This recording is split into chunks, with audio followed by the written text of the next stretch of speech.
President Bongbong Marcos is currently in Jakarta, Indonesia for the 43rd Association of Southeast Asian Nations Summit, where he says peace remains a distant reality in the South China Sea. For the details, Jean Mangalos is reporting live from Jakarta, Indonesia. Jean? Zach, President Bongbong Marcos lamented that the ASEAN's dream of having a peaceful and prosperous South China Sea remains a distant reality. Marcos said that the Philippines does not seek conflict, but leaders are expected to defend its sovereignty. Let me be clear. We do not seek conflict, but it is our duty as citizens and as leaders to always rise to meet any challenge to our sovereignty, to our sovereign rights, and our maritime jurisdictions in the South China Sea. No country would expect any less.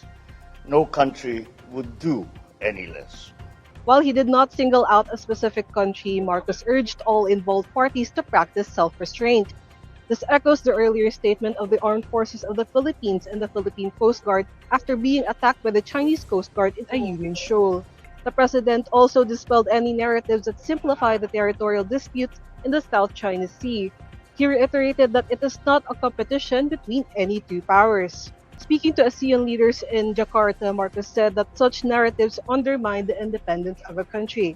Marcos issued a grave warning to ASEAN leaders should these tensions between global powers continue.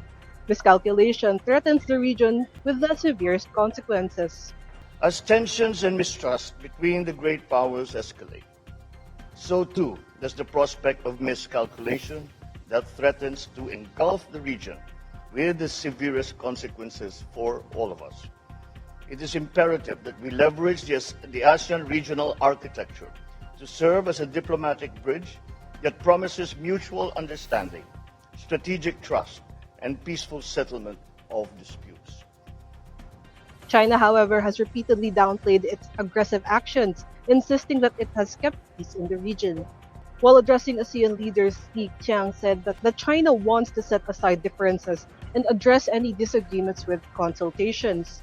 China's aggressive behavior in the South China Sea has earned condemnation from the international community. The United States and Japan have even sought a meeting with Marcos during the ASEAN summit, with the West Philippine Sea as a likely point of discussion.